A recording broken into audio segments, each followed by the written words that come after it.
মেক্সিকোতে আমেরিকার সামরিক অভিযান চালানোর কোনো আশঙ্কা নেই বলে মনে করেন দেশটির প্রেসিডেন্ট ক্লদিয়া শেইনবাউম।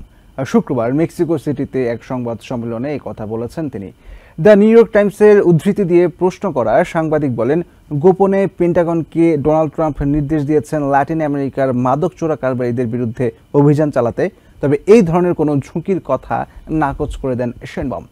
এদিকে মাদক পাচার এবং অপরাধী গোষ্ঠীর সাথে সংশ্লিষ্টতায় ভেনেজুয়েলার প্রেসিডেন্ট নিকোলাস মাদুরোকে গ্রেফতারে তথ্য দেওয়ার বিনিময়ে $50 মিলিয়ন পুরস্কার দেওয়ার ঘোষণা দিয়েছেন অ্যাটর্নি জেনারেল প্যাম বন্ডি। গত জানুয়ারিতে দ্বিতীয় মেয়াদে ওভাল অফিসে বসার পরপরই মাদক পাচারকারী চক্রকে সন্ত্রাসী সংগঠন হিসেবে চিহ্নিত করতে স্টেট ডিপার্টমেন্টকে নির্দেশ দেন প্রেসিডেন্ট ডোনাল্ড ট্রাম্প। তারই অংশ হিসেবে সম্প্রতি ল্যাটিন আমেরিকার কিছু অপরাধী গোষ্ঠীর বিরুদ্ধে সামরিক অভিযান পরিচালনায় গোপনে পেন্টাগনকে নির্দেশ দিয়েছেন তিনি বলে জানিয়েছে দ্য নিউ ইয়র্ক টাইমস। এতে করে সমুদ্র পথে কিংবা বিদেশের মাটিতে সরাসরি অভিযান চালানোর পথ প্রশস্ত হয়েছে বলে মনে করা হচ্ছে। এমনকি secretary of state Marco Rubio সবশেষ এক সাক্ষাৎকারে মাদক পাচারে জড়িত গোষ্ঠীগুলোর বিরুদ্ধে কঠোর মনোভাব দেখিয়েছেন। বলেছেন, এদেরকে সাধারণ গ্যাং হিসেবে দেখার কোনো উপায় নেই, কারণ তারা বড় বড় অঞ্চল দখল করে আছে এবং সেনাবাহিনীর মতোই অস্ত্র শস্ত্রে সজ্জিত। এ সময় ভেনেজুয়েলার প্রেসিডেন্ট নিকোলাস মাদুরো প্রশাসনকে সন্ত্রাসীদের হোতা আখ্যা দেন তিনি। সেই সাথে জানান, মাদুরোকে ভেনেজুয়েলার বৈধ প্রেসিডেন্ট হিসেবে স্বীকৃতি দেয় না আমেরিকা। এছাড়া মেক্সিকো, ইকুয়েডর, গুয়াতেমালার আশপাশে টিডির মতো গ্যাং বেশ সক্রিয় বলে দাবি করেন রুবিও। তাই এদের নির্মূলে সেনা অভিযানের প্রয়োজনীয়তার কথাও তুলে ধরেন তিনি। এদিকে মাদক পাচার এবং অপরাধী গোষ্ঠীর সাথে সংশ্লিষ্টতায় মাদুরোকে গ্রেফতারে তথ্য দেওয়ার বিনিময়ে পুরস্কার দ্বিগুণ করার ঘোষণা দিয়েছেন অ্যাটর্নি জেনারেল প্যাম বন্ডি। এক্সে এক ভিডিও বার্তায় তিনি জানান, মাদুরো টিডিএ, সিনেলোয়া এবং কার্টেল অব দ্য সানের মতো অপরাধী চক্রকে ব্যবহার করে মাদক পাচার এবং সন্ত্রাসী তৎপরতা অব্যাহত রেখেছে। তাই তাকে আটকের তথ্য দিতে পারলে জাস্টিস এবং স্টেট ডিপার্টমেন্ট $50 মিলিয়ন পুরস্কার দেওয়ার সিদ্ধান্ত নিয়েছে। পাল্টা বার্তায় ভেনেজুয়েলার পররাষ্ট্রমন্ত্রী ইয়েভান গিল প্যামের ঘোষণাকে চরম হাস্যকর বলে উড়িয়ে দিয়েছেন। সব মিলিয়ে ল্যাটিন আমেরিকার ড্রাগ কার্টেলদের বিরুদ্ধে যখন প্রচন্ড আগ্রাসী ট্রাম্প প্রশাসন, সেই সময় শুক্রবার মেক্সিকো সিটিতে নিজ দেশের সাংবাদিকদের জেরার মুখে পড়েছিলেন মেক্সিকোর president Claudia Sheinbaum. The New York টাইমসের সূত্রের বরাতে তার কাছে জানতে চাওয়া হয়েছিল, আসলেই কি মেক্সিকো সম্ভাব্য আগ্রাসনের মুখে? জবাবে শেইনবাউম পেন্টাগনের যে কোনো ধরনের সামরিক অভিযানের আশঙ্কা নাকচ করে দেন। বলেন, ট্রাম্পের নির্বাহী আদেশ সম্পর্কে তার প্রশাসনের কাছে তথ্য আছে, তাতে এই ধরনের কোনো পরিকল্পনা নেই, কারণ মেক্সিকো প্রশাসন মাদক নির্মূলে ওয়াশিংটনকে সর্বাত্মক সহায়তা দিয়ে যাচ্ছে। মাদুরোর সাথে সিনেলোয়া কার্টেলের সম্পৃক্ততা নিয়ে এক প্রশ্নের উত্তরে শেইনবাউম জানান, এই ধরনের কোনো তথ্য প্রমাণ তাদের হাতে নেই। তাছাড়া এই বিষয়ে কোনো তদন্ত করবে না তার প্রশাসন। ওদিকে ইতিহাসবিদ এবং রাজনৈতিক বিশ্লেষকরা বলছেন, প্রেসিডেন্ট ডোনাল্ড ট্রাম্প দিনকে দিন নির্বাহী ক্ষমতা প্রয়োগে বেপরোয়া হয়ে উঠছেন। রুশ প্রেসিডেন্ট ভ্লাদিমির পুতিনের সঙ্গে বৈঠকের সময় এবং স্থানের কথা জানালেন প্রেসিডেন্ট। শুক্রবার সামাজিক মাধ্যম ট্রুথ সোশ্যালে তিনি জানান, আগামী 15 আগস্ট আলাস্কায় তাদের বহুল প্রতীক্ষিত বৈঠকটি অনুষ্ঠিত হবে। হোয়াইট হাউসে আর্মেনিয়া আজারবাইজান শান্তি চুক্তি স্বাক্ষর অনুষ্ঠানে ট্রাম্প বলেন, রাশিয়া এবং ইউক্রেন দুপক্ষেরই অনেক মানুষ মারা যাচ্ছে, তাই যেভাবেই হোক রাশিয়া ইউক্রেন যুদ্ধ বন্ধে তিনি সর্বোচ্চ প্রচেষ্টা চালাবেন। এদিকে শান্তি প্রতিষ্ঠায় ভূমিকা রাখার জন্য ট্রাম্পের শান্তিতে নোবেল পাওয়া উচিত বলে মনে করেন আর্মেনিয়ার প্রধানমন্ত্রী নিকোল পাশিনিয়ান।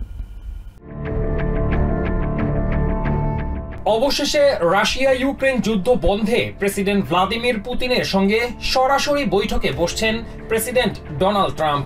আগামী 15 আগস্ট শুক্রবার অ্যালাস্কায় তাদের এই বৈঠক অনুষ্ঠিত হবে বলে সামাজিক মাধ্যমে করা পোস্টে জানিয়েছেন তিনি।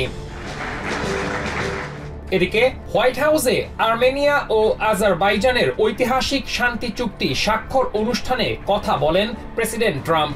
দেশ দুটির মধ্যে গত প্রায় 4 দশক ধরে চলমান সীমান্ত সংঘাত বন্ধ করতে এই শান্তি চুক্তিতে মধ্যস্থতা করেন প্রেসিডেন্ট ট্রাম্প। এ সময় দুই দেশের শীর্ষ নেতাকে ধন্যবাদ জানান তিনি। Big, beautiful honor to welcome everyone to the White House for this very historic peace summit between Armenia and Azerbaijan. It's really a great thrill for me. I love seeing good people get together, and that's what you have. You have two great leaders. ঐতিহাসিক এই শান্তি চুক্তিতে ভূমিকা রাখায় president ট্রাম্পের প্রতি কৃতজ্ঞতা জানান আজারবাইজানের প্রেসিডেন্ট ইলহাম আলিয়েভ। এ সময় আজারবাইজানের ওপর থেকে আমেরিকার আরোপ করা নিষেধাজ্ঞা তুলে নেয়ার ঘোষণা দেয়ায় প্রেসিডেন্ট ট্রাম্পকে ধন্যবাদ জানান তিনি। Also, I'm very grateful to Mr. President that he today lifted the restrictions which been imposed on Azerbaijan back in 1992. Just only 1 year after Azerbaijan restored its independence, these restrictions have been imposed on us. ঐতিহাসিক এই শান্তি চুক্তিতে মধ্যস্থতার জন্য president ট্রাম্পকে ধন্যবাদ জানান আর্মেনিয়ার প্রধানমন্ত্রী নিকোল পাশিনিয়ান। তিনি বলেন, শান্তি প্রতিষ্ঠায় ভূমিকা রাখার জন্য প্রেসিডেন্ট ট্রাম্পের নোবেল পাওয়া উচিত। I think President Trump deserved to পরে সাংবাদিকদের বিভিন্ন প্রশ্নের জবাব দেন president Donald Trump. Russia Ukraine যুদ্ধ ও প্রেসিডেন্ট পুতিনের সঙ্গে বৈঠকের বিষয়ে এক প্রশ্নের জবাবে ট্রাম্প বলেন, প্রায় 3.5 বছর ধরে চলা এই যুদ্ধে দুই দেশেরই বহু লোক প্রাণ হারিয়েছে, তাই এই যুদ্ধ বন্ধ করা জরুরি। ইউরোপের দেশগুলো শান্তি চায়, প্রেসিডেন্ট পুতিন ও ভলোদিমির জেলেনস্কিও শান্তি চান উল্লেখ করে ট্রাম্প বলেন, তাই ইউক্রেনের প্রেসিডেন্টকে কিছু বিষয় মেনে নেয়ার জন্য প্রস্তুত থাকতে হবে। They've been going at it for 35 years. It's tough. And, when those guns start going off, it's awfully tough to get them to stop. I will say that Europe wants to see peace. The European leaders want to see peace. President Putin, I believe, wants to see peace, and Zelensky wants to see peace. Now, President Zelensky has to get all of his ক্যালিফোর্নিয়ার governor Gavin Newsom হুমকি দিয়েছেন, রিপাবলিকানরা টেক্সাসে Congressional আসন পুনর্বিন্যাস করলে ডেমোক্রেটরা তার স্টেটে একই কাজ করবেন।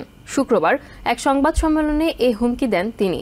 এ সময় টেক্সাসের কংগ্রেশনাল আসন পুনর্বিন্যাসের উদ্যোগের সমালোচনা করে সাবেক হাউস স্পিকার ন্যান্সি পেলোসি বলেন, টেক্সাসের রিপাবলিকানরা দেশের গণতন্ত্রের ওপর আঘাত এনেছে। California assembly speaker Robert Rivers বলেন, আজ টেক্সাসে যা হচ্ছে ডেমোক্রেটরা দ্রুতই তা বিভিন্ন স্টেটে অনুকরণ করা শুরু করবে। টেক্সাসে কংগ্রেশনাল আসন পুনর্বিন্যাস ঠেকাতে স্থানীয় আইন প্রণেতাদের আন্দোলন ছড়িয়ে পড়েছে ক্যালিফোর্নিয়াতেও।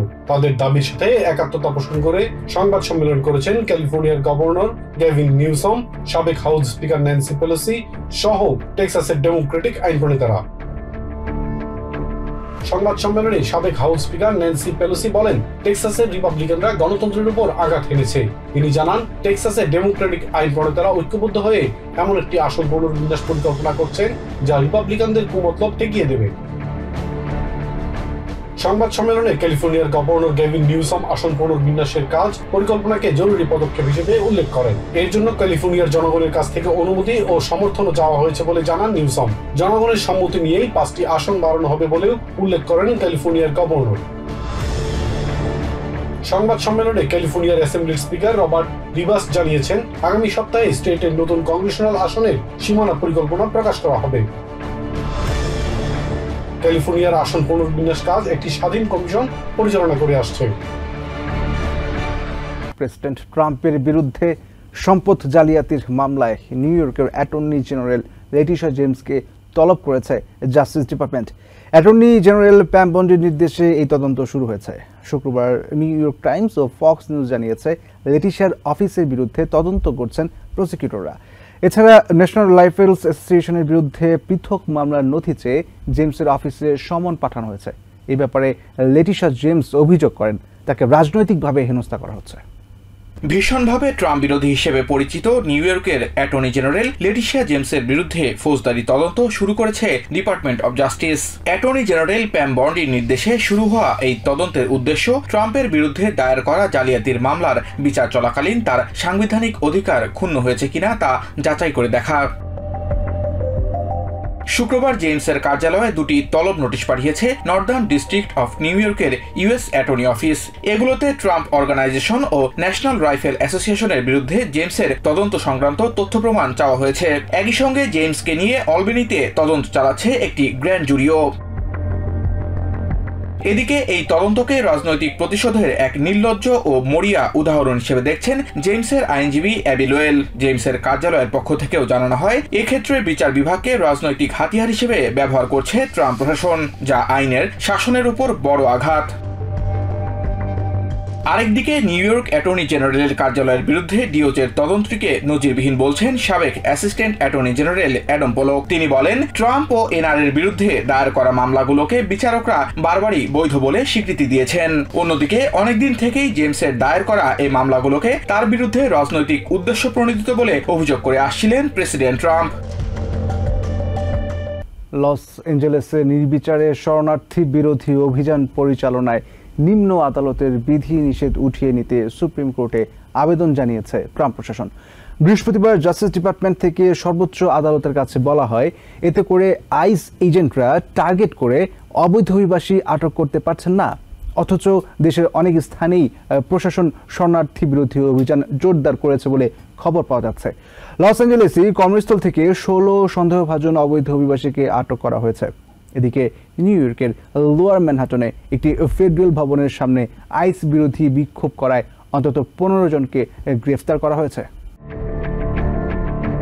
গত জুলাইয়ে ইউএস ডিস্ট্রিক্ট জাজ মেনাস ফ্রিম্পং সাউদার্ন ক্যালিফোর্নিয়ায় নির্বিচারে শরণার্থী বিরোধী অভিযানে বিধিনিষেধ প্রয়োগ করেন। বিশেষ করে নির্দিষ্ট একটি জনগোষ্ঠীকে টার্গেট করে করে অভিযান চালানোর ক্ষেত্রে স্পষ্ট নির্দেশনা দেন বিচারক। এর মাঝেই লস অ্যাঞ্জেলেসের একটি হোম ডিপোতে অতর্কিত অভিযানের খবর পাওয়া গেছে, যাতে কর্মস্থল থেকেই 16 সন্দেহভাজন অবৈধ অভিবাসীকে আটক করা হয়েছে। এর পরিপ্রেক্ষিতে এলএ মেয়র ক্যারেন ব্যাস সতর্কবার্তা দিয়েছেন, তারা আইন অমান্যকারী এমন অভিযানকে কোনোভাবেই প্রশ্রয় দেবেন না। যদিও হোমল্যান্ড সিকিউরিটি সেক্রেটারি ক্রিশ্চিয়ান নোম বলছেন, অপরাধী শনাক্ত করেই অভিযান চালানো হচ্ছে। সিবিএস নিউজের পরিসংখ্যান অবশ্য বলছে, আইসের হাতে আটক থাকা 57,000-এর মতো শরণার্থীর মাঝে 46%-ই আমেরিকার মাটিতে অপরাধের কোনো তথ্য নেই। বাইডেন প্রশাসনের আইসের চিফ অব স্টাফ জেসন হাউজার মনে করেন, এভাবে ঢালাও আটক কোনো সুফল বয়ে আনবে না।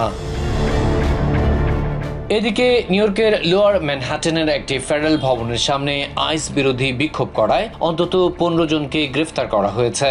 এনওয়াইপিডির তরফ থেকে বলা হচ্ছে, উচ্ছৃঙ্খল আচরণের জন্য তাদের আটক করা হয়। বিক্ষুব্ধদের দাবি, ওই ভবনের একটি ফ্লোরে অভিবাসীদের অমানবিকভাবে আটক রাখা হয়েছে।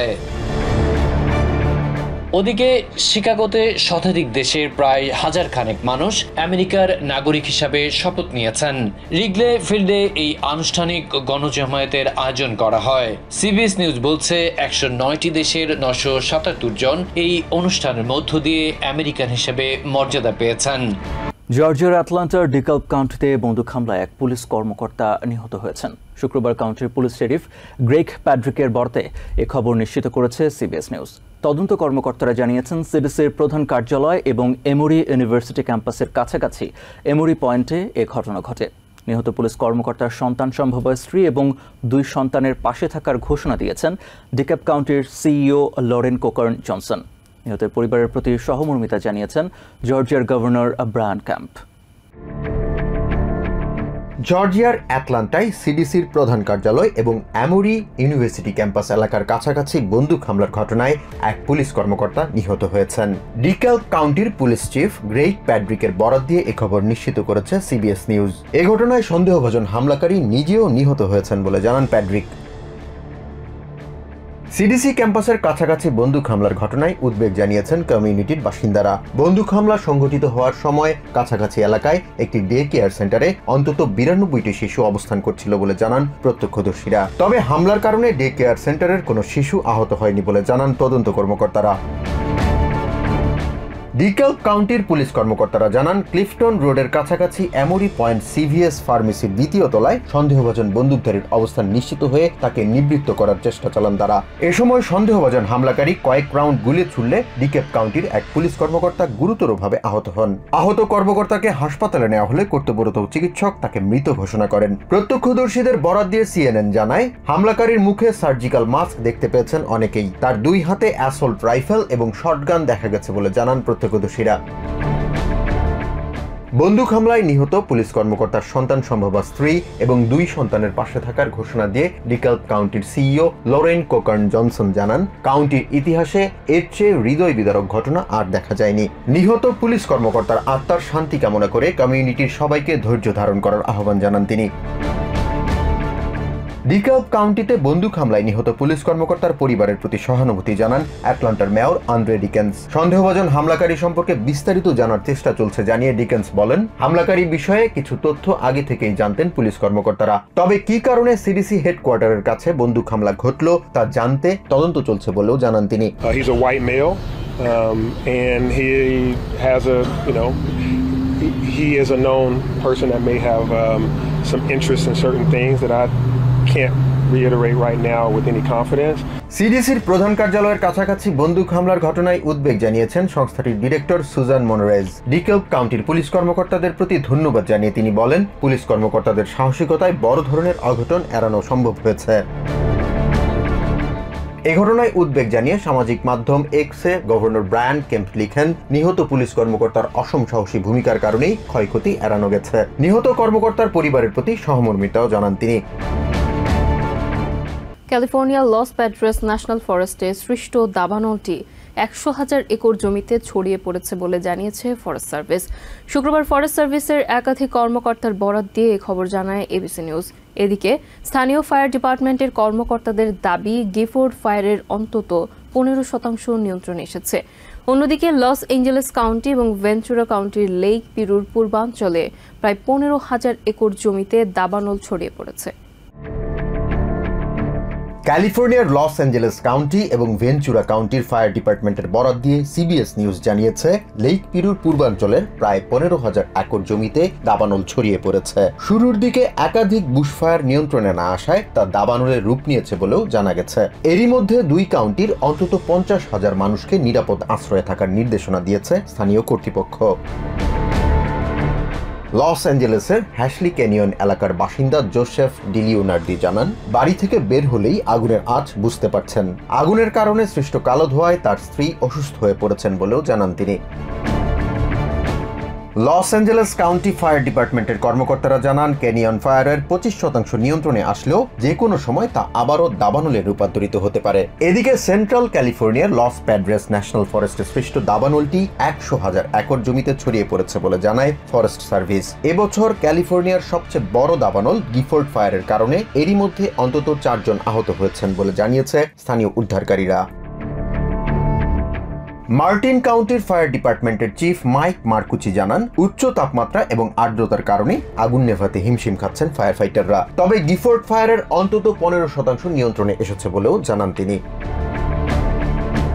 এদিকে কানাডায় সৃষ্ট শতাধিক ছোট বড় দাবানলের কারণে দেশের মিডওয়েস্ট এবং নর্থ ইস্ট পর্যন্ত বিস্তীর্ণ অঞ্চলে বাতাসের মান সবচেয়ে খারাপ বলে জানিয়েছে একিউআই এয়ার কোয়ালিটি ইন্ডেক্স। বায়ু দূষণের কারণে ফুসফুসের প্রদাহ বাড়তে পারে বলে সতর্ক করেছেন স্বাস্থ্য বিশেষজ্ঞরা। অ্যাজমা বা ফুসফুসের রোগে আক্রান্ত ব্যক্তিদের মাস্ক পরা এবং ইনহেলার কাছে রাখার পরামর্শ দেন তারা। নিউ ইয়র্ক থেকে সম্প্রচারিত TVN 24 টেলিভিশন বিশ্বজুড়ে বাঙালির কণ্ঠস্বর।